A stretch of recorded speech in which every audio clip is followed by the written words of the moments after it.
Yep. Marion Turner.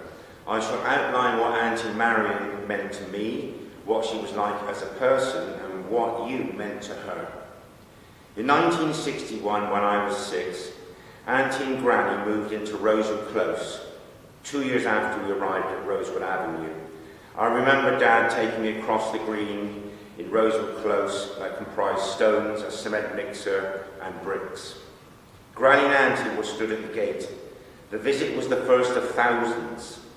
Every Saturday, my brother Andrew and me would visit Auntie for our bag of sweets. Auntie even introduced us to cigarettes, albeit they were chocolate covered in rice paper. Every Friday or Saturday for 10 years, I would visit Auntie and Granny for tea. Auntie was a textiles teacher who was seldom off duty because she was cutting out cotton patterns and teaching me to sew, to enable me to dress my teddy bear.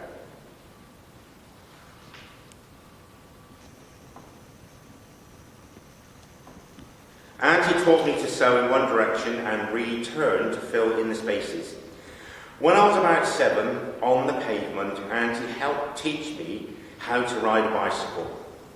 As a teenager, Marion took me fishing on the Huntsville Drain.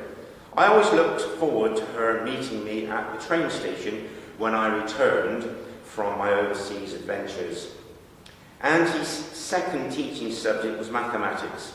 Therefore, every Friday, 1977, 1978, she coached me so that I could pass the O-level to help me enter teacher training college.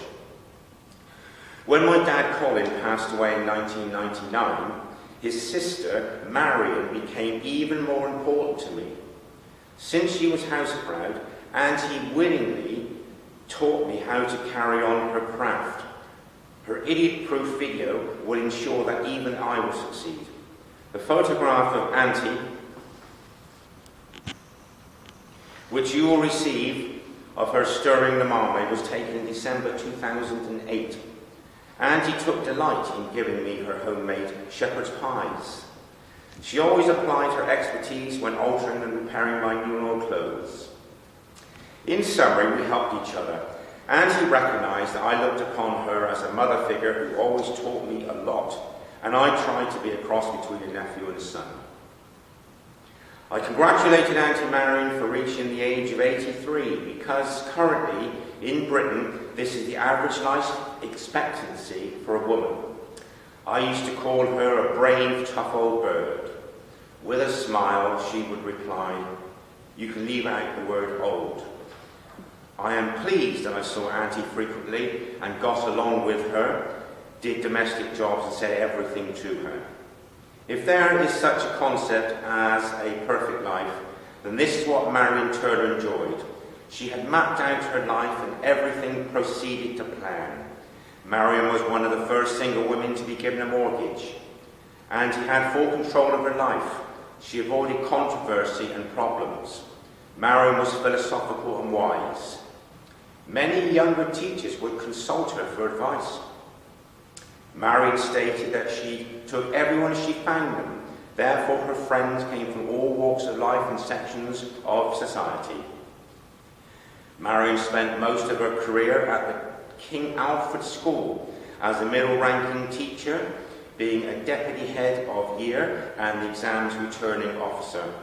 Aged 55, Marion was given 5 years pension enhancement and enjoyed 28 years of blissful retirement. Marion was also the perfect daughter who was an expert in domesticity. Hence, Granny was well cared for.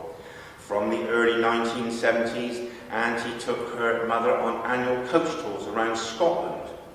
On the 12th of July 1991, Auntie held a 90th birthday party for Granny at the Sundowner Hotel at Huntsville. As Auntie was attending to Granny, a friend of the family since 1982, Cowley Buchanan remarked, "Marion is really dedicated to her mother." A year later, Granny passed away. Marion now began travelling the world in earnest and style. She visited Egypt, Israel, China, coach trips to Europe, hotel sojourns on Gran Canaria and in Spain, capped by cruises to Alaska, Chile, the Falkland Islands and the West Indies.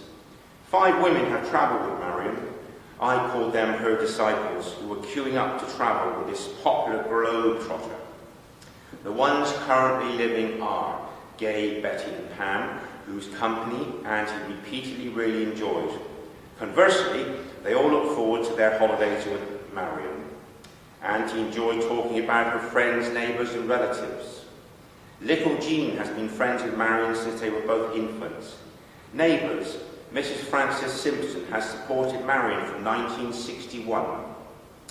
Auntie appreciated her looking after the garden plants and bins during her holidays and lengthy lifts to Yeovil Hospital. Norman, a retired, skilled tradesman, always immediately popped in to repair or replace. With his wife Kay, they would attend to Marion even at 4 in the morning.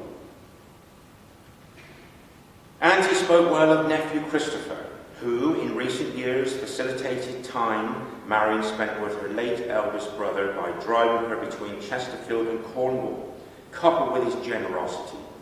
Acquaintances who have introduced themselves to me, such as Julia, have said what a lovely, generous and friendly woman Marion Turner was, who always delivered a light touch with a smile.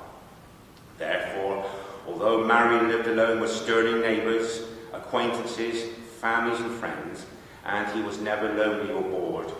Marion prided herself on being smartly dressed, ultra clean, reliable, with a strong voice and very sharp mind. We admitted Marion to Musgrove Hospital on the Thursday, the 15th of November. Soon Marion was gazing at the first get well card that stood proud on the bedside table from Sharon, Marion's hairdresser. On Friday afternoon of the 23rd of November, the doctor told Auntie Marion that she had stomach cancer and that there would be no operation nor any effort to restart the heart, since the quality of life would be so poor. Auntie had more strength than me. She stoically replied, "So that's it then." I continued to tell her how wonderful she had always been and how everybody loved her. I mentioned all your names, stating that you had visited, were going to visit, or had sent your loving wishes.